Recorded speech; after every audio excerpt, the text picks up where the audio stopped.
நவராத்திரி திருநாளில் நடக்கும் சிறந்த பூஜை நம் கவலைகளை போக்கிவிடும் நவகலச பூஜை.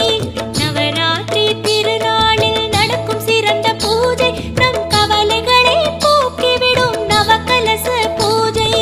ஓம் சக்தி என்ற நாமம் இனிமையான ஓசை மனமுருகி சொல்ல சொல்ல தோன்றிடும் ஆசை.